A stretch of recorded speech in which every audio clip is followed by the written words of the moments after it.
class. So this is part 2 of lesson 33 in ancient history, and I wanted to begin this portion with a description of how to use EndNotes. So I'd like you to grab the sheet that I hope you've printed off your computer. I've sent it to you, emailed it to you, and it's called Using Endnotes. And so we're going to go through this sheet, and I think it'll be very helpful to you. So what I've done is I've written a paper. It's about teaching and it's about education. And what I've done is I've shown how to use EndNotes for a paper like that. So in the paper below, and just follow with me as we go through this, and this is hopefully be helpful.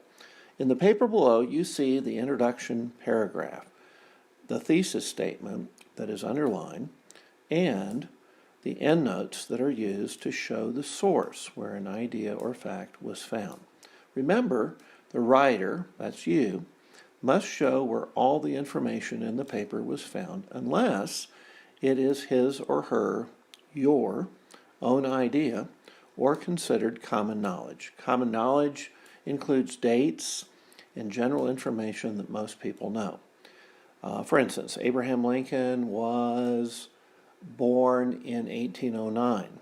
You wouldn't have to endnote that because you don't have to do dates. Abraham Lincoln was the 16th president of the United States. So maybe you didn't know that. Maybe you weren't sure if he was the 14th or the 21st. So maybe that's something that you didn't know for sure. But that's pretty common knowledge. That's pretty standard knowledge. You would not have to put an endnote for him being the 16th president of the United States. Okay? So endnote numbers are placed at the end of a sentence. So would you underline that? They're always at the end of a sentence. They're never at the beginning of a sentence or in the middle of a sentence. So underline at the end of a sentence, and they show that all the information from the number forward to the previous endnote number is either common knowledge, the writer's idea, or from the source and page indicated by the endnote. So let's see if we can put that into practice. Let's look at this first paragraph. Teaching is a challenging job. It is demanding both physically and mentally. Emotionally, it is demanding when we deal with the personal and family problems of other teachers, students, and families. And there's endnote number 1. So you always start with a 1, and that means that everything from that endnote forward to the previous endnote, which of course there is no previous endnote, so it goes all the way forward to the very first word, teaching. All of that information either was common knowledge, or it was the knowledge of the writer, or it was found in a particular source. Okay, and we're saying that it is found in a particular source, so that's why we're putting an endnote number 1 right there.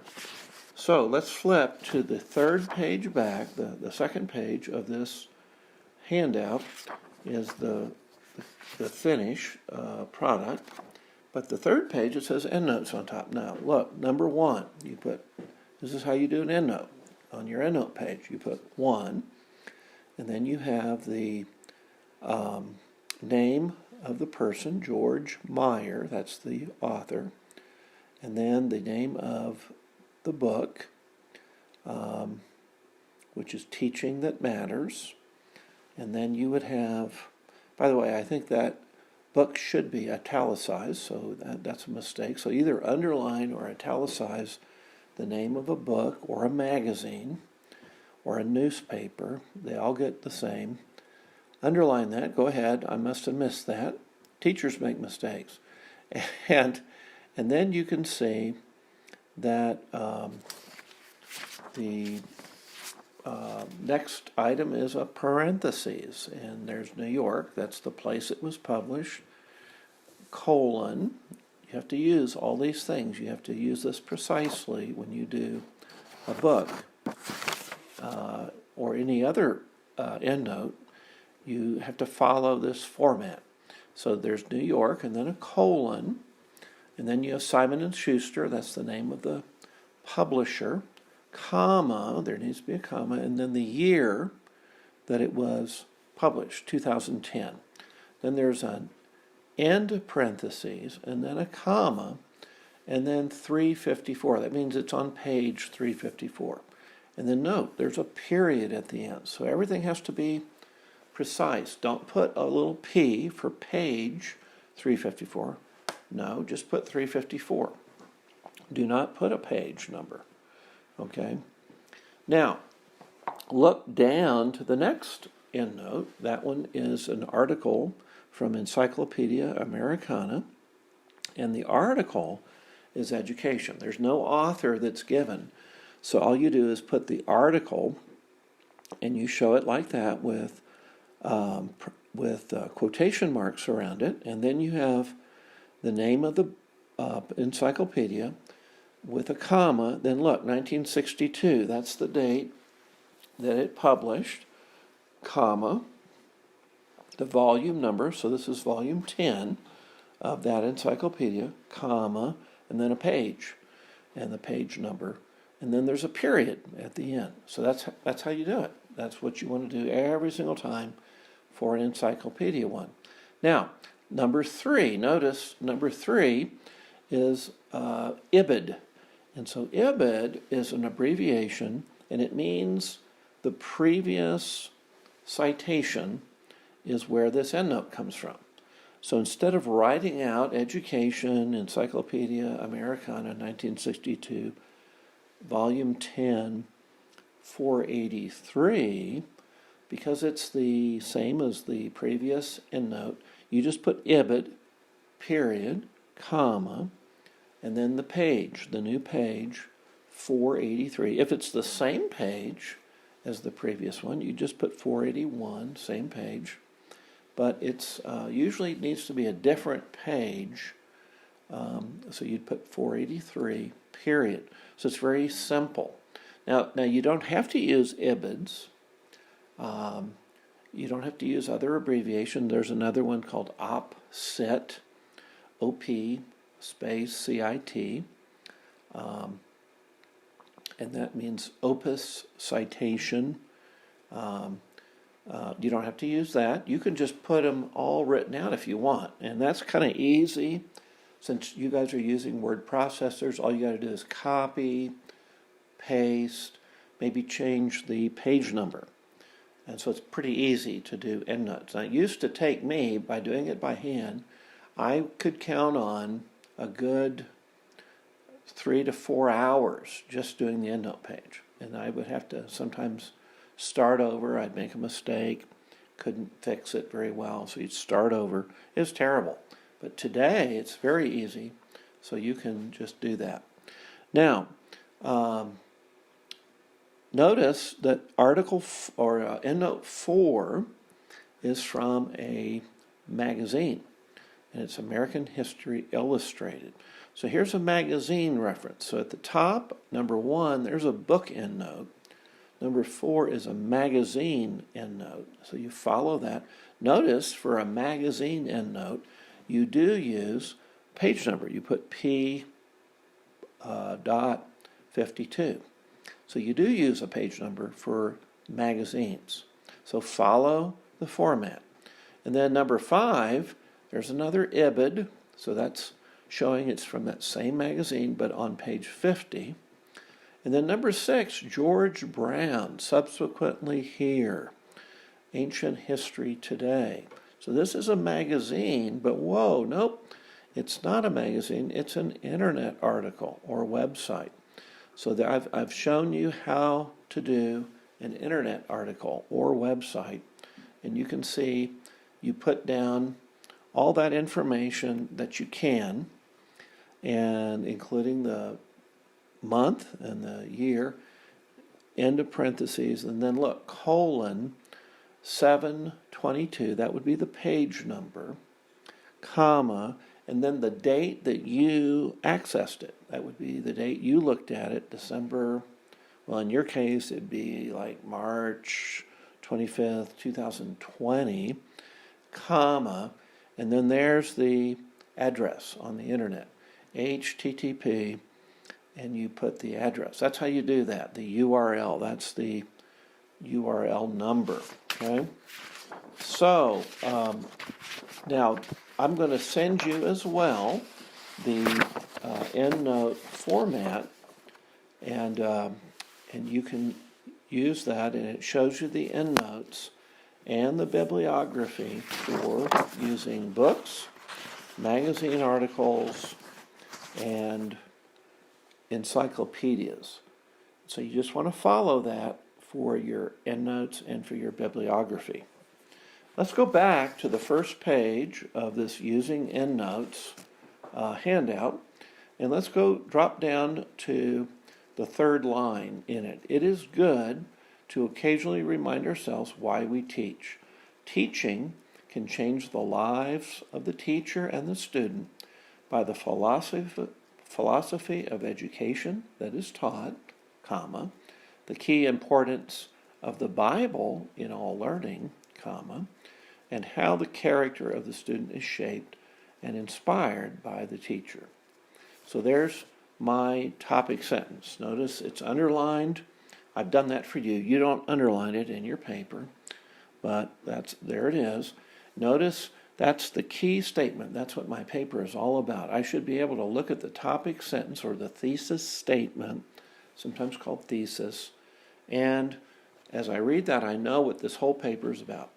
And what you do is you pick out the three most important points that you talk about in your paper, that you are making this statement using three very important points, and look at the 3 points here.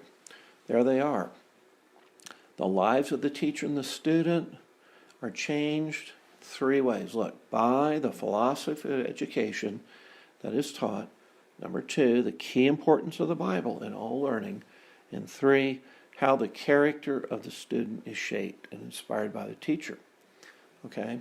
So, now notice there's a footnote at the end. Now you don't always have to, these are not where you have to put a footnote, but wherever you are using information that's not your own and that it's not common knowledge, you must footnote it. So there's something in this statement going back from 2 all the way back to 1, that all that information in those 2 sentences is either common knowledge, where you don't have to footnote it, or it is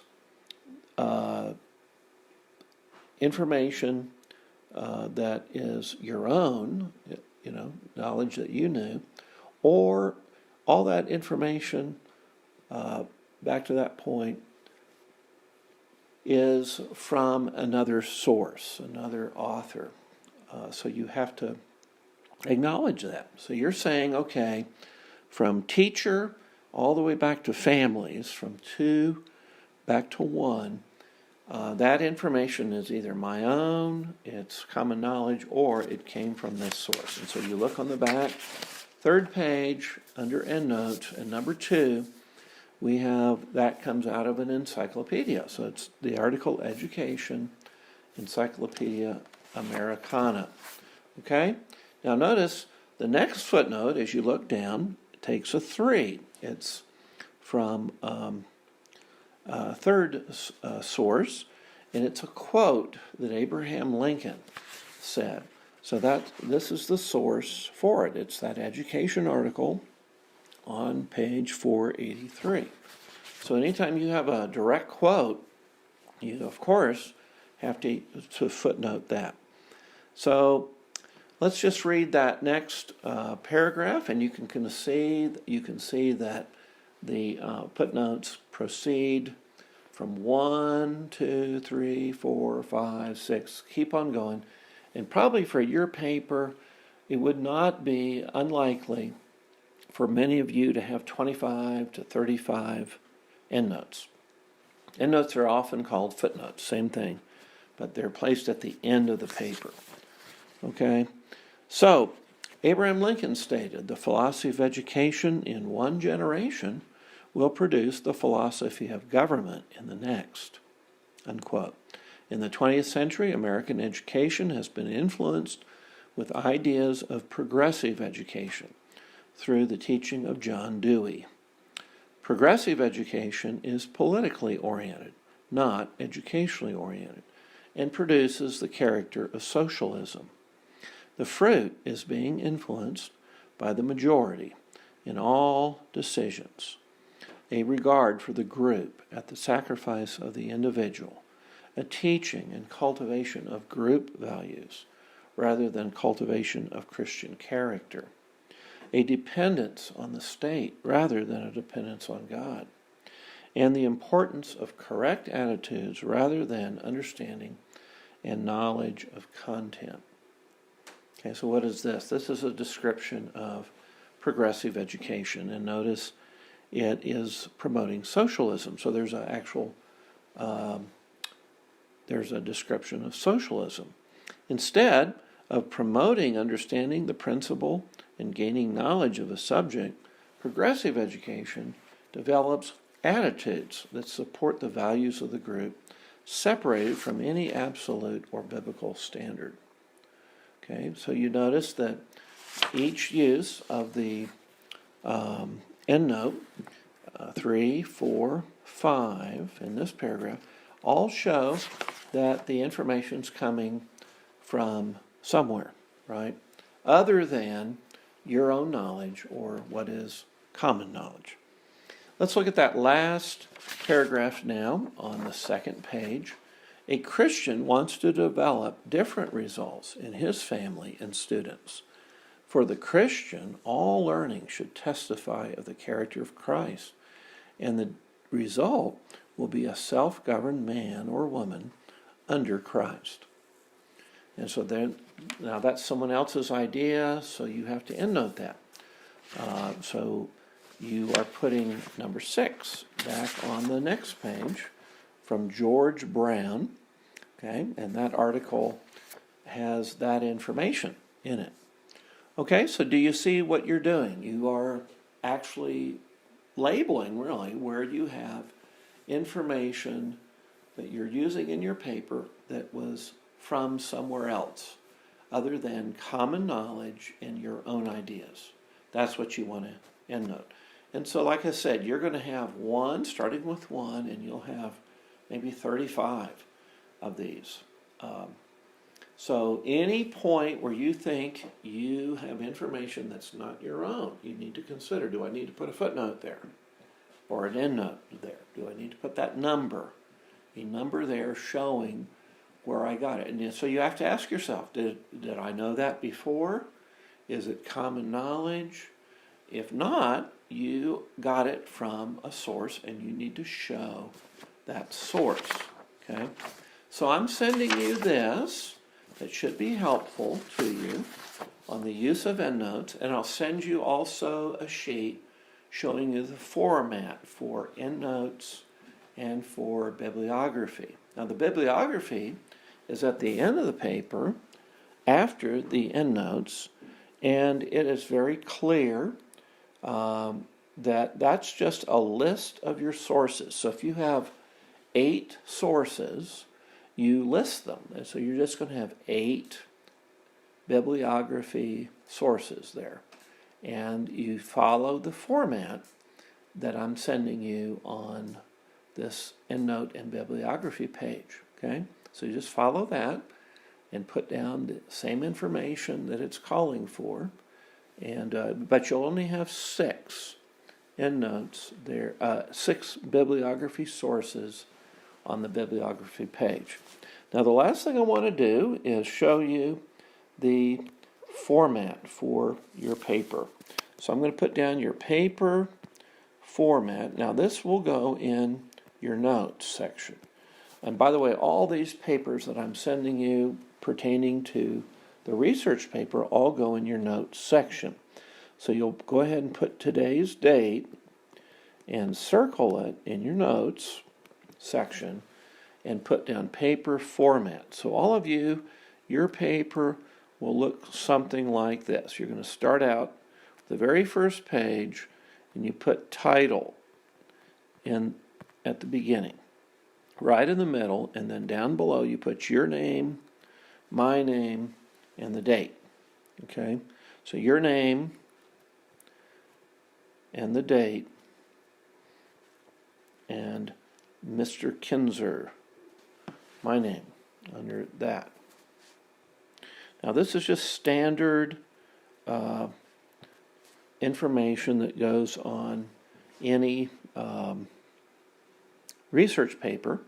So your title, by the way, all the typing on your paper is 12-point font. Okay, it's all 12-point, including the title. So you don't put this big title, just put it in 12-point. Everything's 12-point font. Okay, so that's page 1. That's the title page. Now the next page is the first page of your text, and you only number your text pages.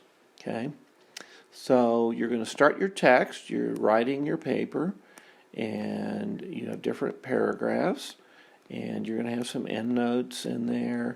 You're going to have etc. But you want to make sure you have a margin at the bottom, margin at the top, and you will number all the pages of your text except for this first one. So here's page 2. Now you begin numbering page 2. Page 1, there is no page number. Okay, so do not number page 1. Now, why did they do that? I don't know. It's just what they call convention. You just don't number page 1. You start with page number 2. So you want to start there. And of course, you keep on going with your pages. Page 3, page 4, page 5, page 6, whatever. ... So you've got page 3, page 4. Let's say you've got 10 pages. We're going to do ... And here's page 10. Okay. So page 10 is your last page. So you put, in fact, let me just move that, put it on the page, page 10. And let's say you end your writing right here. Okay. Now, do you have 10 full pages? No, you have 9 1/3, about, something like that. 9 1/3. So remember, when you're counting up your pages, make sure you have enough pages of writing. If you don't, you need to go back and get some more information. Okay? All right, so you should have 10 full pages if that's what you need. If you only need 8 full pages, you should have 8 full pages. It's always better to have more than you need. Okay? And so your writing should be 12-point font, and it should be double-spaced, not triple-spaced or quadruple-spaced, or with enormous spaces between the paragraphs. No, paragraphs should not have any more space. It's just double-spaced. There should be no extra space between the paragraphs. So don't try to spread your type out to make it look like it's a longer paper, because I see that. I know that's common. I wasn't born yesterday. You'll get counted off for spreading things out. Just simply double space your paper.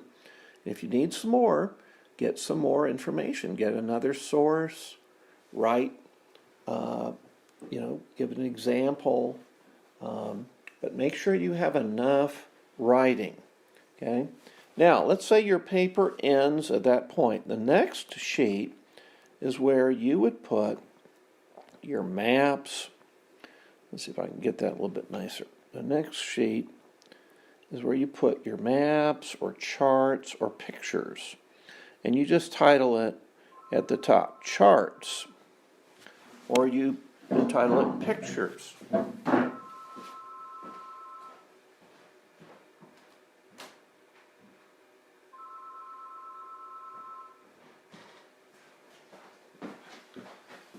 So your charts or pictures, you might have a map there or whatever. So you put all of those items on this page. Now you could have several pages of those charts or items, and that's fine. In fact, you could have another page if you wanted. So but be sure to give a caption for each one. So put down, map of Roman Empire at the time of Claudius. This is, put down that it's the Roman Emperor Titus.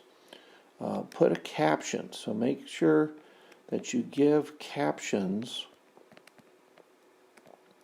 for the map or whatever, pictures.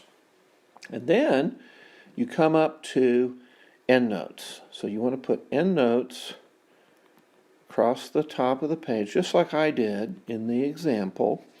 And then you'll have endnote 1, 2, 3, 4, 5. And like I said, you may have several pages of endnotes. Okay.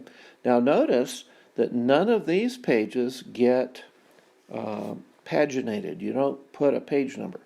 This is your last page number,